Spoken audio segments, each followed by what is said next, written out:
Hey guys, welcome to my channel.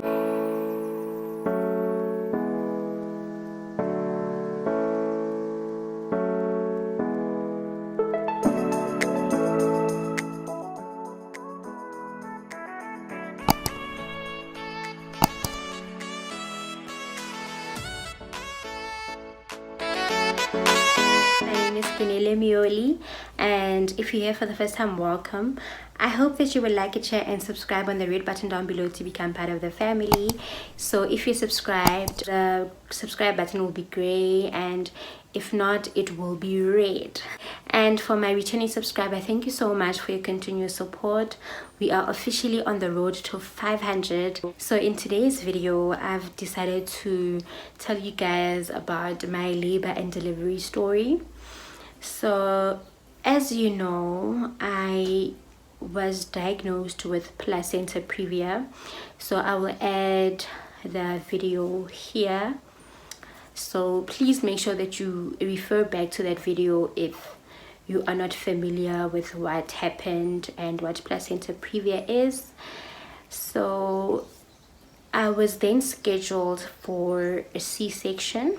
So I had a planned C-section, and with placenta previa you're not supposed to pass 37 weeks, so you're gonna have the C-section before then. So I had my C-section at 36 weeks 6 days, so literally a day before I was 37 weeks. I wanted to push it as far as possible and I was doing okay, so my gynae thought it's fine. So then my C-section was planned for the morning at 8 o'clock. My gynae figured that I should have it, or prefers that his C-section patients, especially the scheduled ones, have it early in the morning, since you're not supposed to eat for a couple of hours before you have the operation. I don't remember for how long I was not supposed to eat, but it was a couple of hours before the actual C-section. So I think the last meal that I had was the night before. So so I remember I didn't even sleep that much. I was so nervous. Like my husband used to like rubbing his hand on my tummy, and I remember that night he was rubbing his hand on my tummy and he was reading for a baby, because it was a thing that we did a lot. So he read for the last time with him inside my tummy, and we fell asleep. Yeah, we fell asleep. So in the morning, my C-section was scheduled for 8 o'clock, right? And I think I had to be there an hour before the procedure. Because I didn't sleep much, I woke up. We left the house around 6ish. I don't know, for some reason we didn't want to be late, but the doctor did emphasize that you can't be late for the operation because there's a couple of people, sometimes there's like unexpected C-sections, so just make sure that you are on time. So we left here, and the hospital is about a 30-minute drive from our place, 20 to 30-minute drive, so it's not far. We left, and I remember chatting to my sister-in-law on the way. She was asking, are you guys there yet? And I said, no, we're not, but we are driving to the hospital. We got to the hospital and I get a phone call from my gynae's receptionist. She's like, hi, Mrs. Myoli, where are you? The maternity ward is asking for you. They say you need to have arrived already. So I'm like, no, I was told to arrive an hour before, which is around 7, and it's still after 6. So then she's like, but how far are you? I'm like, no, we actually arriving and we in the parking lot. She's like, okay, please hurry. Okay, me and my husband, so now I'm panicking because we were so relaxed because we thought we are on time, right? Hey, now I'm annoyed. Now I'm starting to get annoyed. I'm being rushed. So when you get inside the hospital, you still have to take a lift to get to the maternity ward. My husband says, let's take the stairs. Guys, I took the stairs. I don't know what I was thinking, but I took the stairs. So I took the stairs, right? We took the stairs. Can't we taking the wrong stairs? When we got to the top part, because I think it was on the first floor or something, so when you get to the first part, we can see it's a dead end. So we've never taken those particular stairs before, and I'm like, I can't believe like this road doesn't lead to anywhere. So we go downstairs. My husband's like, let's walk all the way, because the stairs that we've taken, that will take you directly. We have to go all the way around the hospital, take the stairs, and get to the maternity ward. I'm like, I'm not doing that, I'm sorry. So I must walk all the way, take stairs. I'm like, I know, let's take the lift. I'd rather take a lift that's here by the reception area downstairs and walk from where the lift stops to the maternity ward. So we take the lift, and when we get there, I'm like, hi, this is my name, I'm here for a C-section.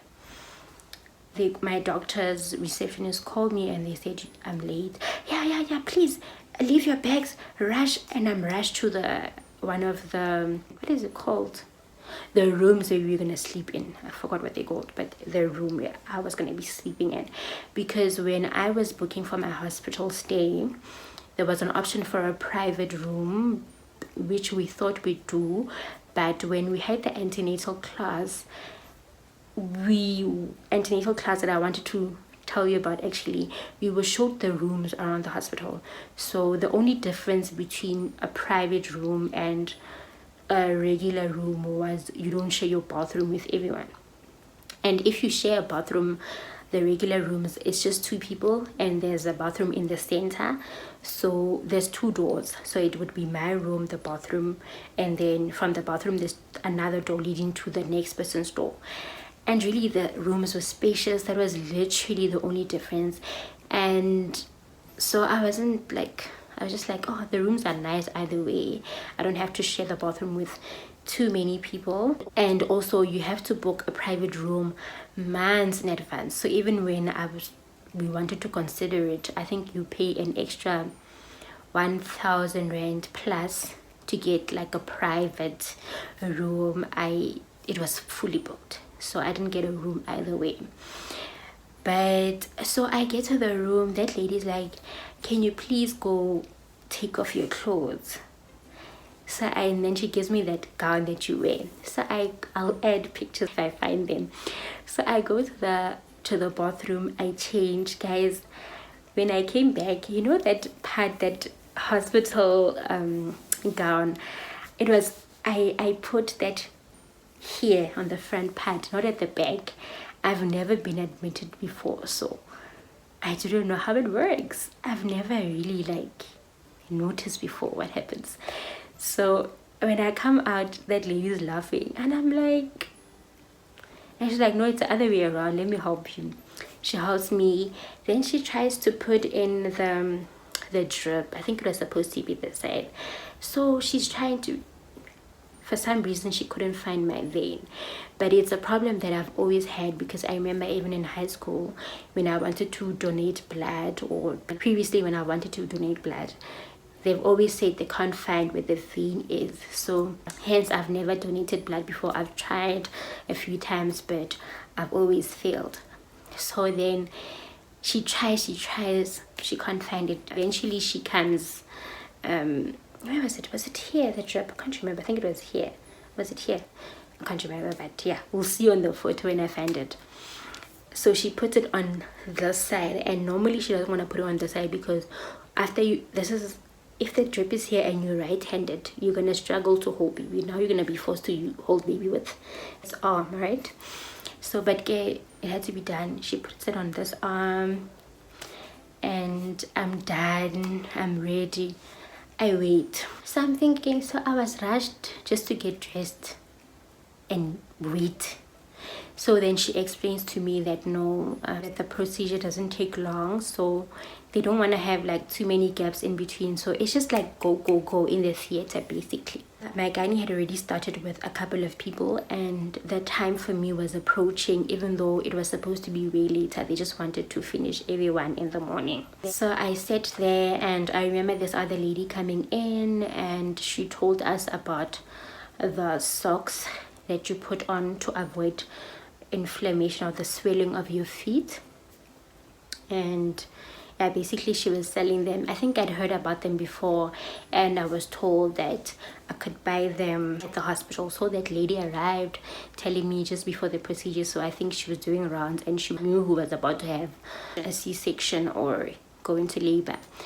So then she tells me, and I'm like, how much is it? Does medical aid pay? She says some medical aids pay, but some don't. So she asked about ours, and they don't pay. I think they don't pay, I can't remember, but we asked the price and she said 800. I'm like, hey guys, 800. But she had a card machine on hers, so my husband's like, let me just pay cash. So he paid cash. They immediately put on those socks, and out we went to theater. When we get to theater, oh guys, my heart was beating. Like, I didn't know what to expect.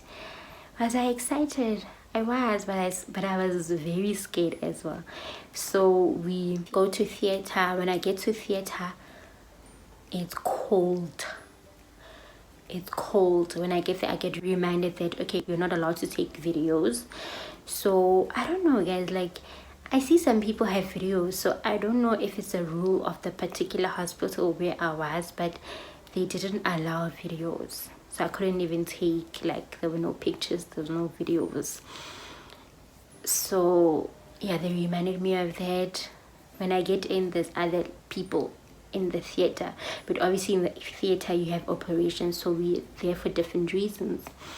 So I remember I was lying down there, my husband was next to me, but we waited for quite some time. I don't really know, like, why they were rushing us, but we waited. And then this other doctor arrived who was very friendly. I think he's the anesthesiast.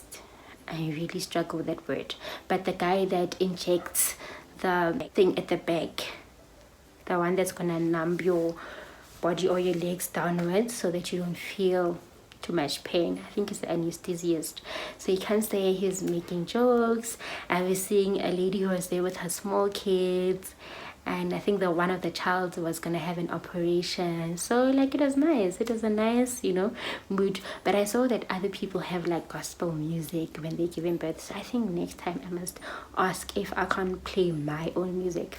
So fine, eventually we go inside with my husband. So he asks me, like, have you done this before, the anesthesiast? I'm like, no, I haven't done it. So he says, okay, you're not allowed to jump up because I might hurt your back, so you need to sit still, hold on to something if you need to. But I had already prepared myself mentally for it for some reason, because I was told at the antenatal class, like I said, that I'm gonna be having that, of which I didn't know prior to that. So guys, it went in and I didn't even move. I didn't make a sound. It sounded like, it felt like it was like a small tips. I don't know, I think I have a high tolerance for pain, or high pain tolerance, so it wasn't like a hectic thing for me. He was actually shocked. He's like, are you sure you haven't done this before? I'm like, no, I haven't done it. So then after that I could feel like, okay, I'm becoming numb from my waist downward. And because of placenta previa, when they're operating you, they have to be very careful not to cut the placenta or you might bleed too much, remember. So my doctor comes in, hello Keneiloe, how are you? They introduced themselves. The pediatrician was there. I greet everyone.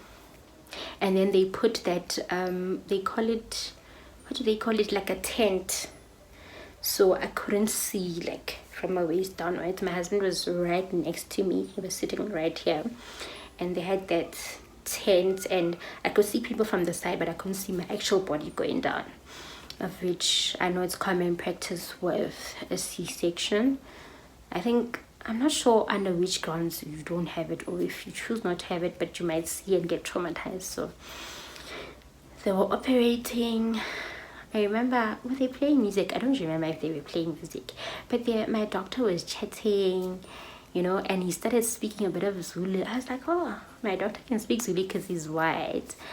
Was it Xhosa? But he's from the Eastern Cape, so I guess maybe some of them, I don't know. But they were talking about like languages, like they had random topics of which I was hearing because obviously I was up. And then I could feel like a push. They didn't touch my body or anything, but I could tell like, okay, the baby's coming out. Next thing, my son started crying, and I remember, did I see him with the blood? Yeah, I remember them like picking him up and showing me and saying, here he is. And I don't know how to describe the feeling. I was happy, guys, but I was just like, oh, okay. That's it. And yeah, so my husband, I think I don't know, it was as if he's saying, you know, when you love like candies, like a child that's so candy, like he literally like followed the pediatrician. Okay, they bought the child, but they showed me the child. They didn't give me the child, of which it's something that I would have really wanted. I'm not really sure like what happened, but they didn't give me, you know, that thing of having like that moment or the skin to skin. I don't know if it was because of the placenta previa. I didn't ask, but they didn't give me. They just said, here he is, and I looked at him and I said, okay. And then after that, my husband was the one that went. So they cleaned him up, they weighed him, and they took him to another room. I'm not sure, while they were stitching me up.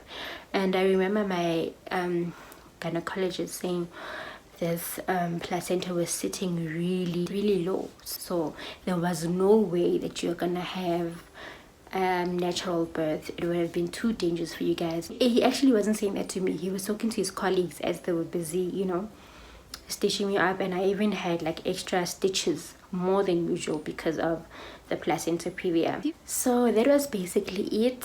And a few minutes after that, I went back to the room where I changed, remember, and where they put the drip. The procedure didn't take long. It really took less than 30 minutes. I think it was about 20 minutes long. The actual procedure, excluding the time that I waited, changed all those things. But it wasn't long. I was back in my room, and within a few minutes my husband came in with my son in that bed that they have, like that last one. And from then onwards, life changed, guys. We had like your skin to skin, and then at some point I was taught how to breastfeed, how to make him latch. I had a bit of an idea because I was taught, I keep referring to this, I need to tell you guys what we were taught. But yeah, I was taught how to, I was showed how he would have to latch, etc., the different ways of feeding baby. My husband had his skin to skin as well. But guys, my baby from day one was so fussy. He was so fussy. So I literally saw flames. Like, I think he was, you know, those babies that are crying in the AMs, because usually at night it's a bit quiet sometimes. Yeah, they sometimes. And the following day, you don't, because I gave birth in the morning, right? Remember now with baby, they don't bath them, because I forgot the word. I'll look for it and insert it on the screen. That's a layer that was protecting them when they were inside. They try to keep it on for as long as possible. He's crying, I'm not sure why. Okay, my son went quiet now. So as I was saying, my son, so they didn't bath him because he had that white thing that was protecting him when he was still in my tummy. So they don't bath him. They prefer to have it on for as long as possible. So they only bath them the following day, even though he was born in the morning. So that's what happened. And yeah, at night did I sleep? I didn't get much sleep. Oh yeah, so the first night you don't sleep with baby, because you basically can't move, and you still have the catheter on you, because remember, you can't go to the bathroom. The catheter is for the urine, and they give you something to block you from doing number 2 as well. So you don't sleep with baby, you can't move, so everything happens where you are. So the first night they took baby. Second, early morning, guys, they don't even give you a chance. In the morning they bring the baby. So in the morning you spend time with baby, and the food was so nice. I think I didn't eat the first day as well. I think I only ate the first day. They only give you like liquids. The second day, that's when they give you like proper breakfast. The food was so nice. You know how they always say like hospital food is terrible? Nah, my food was nice. Like I really enjoyed it. I remember even when I got discharged, I was so disappointed. I was like, oh, and now I can't have that nice food from the hospital anymore. So second day, they bathed baby for me. They tried to show me, but I already had an idea. So, and if they're willing to, if they wanna bath baby, they might as well do it. So my baby was one of those like crying babies. I think the second day, the physio also came. So she basically told me, don't do this when you're laughing, you know. Put a pillow on your stomach. I think I'll do a separate video of how to recover from C-section. So make sure you subscribed. Physio came in. The pediatrician was constantly checking on baby. I was okay. I think by the second day I was walking. Because remember, you're supposed to be at the hospital for 3 nights, 4 days.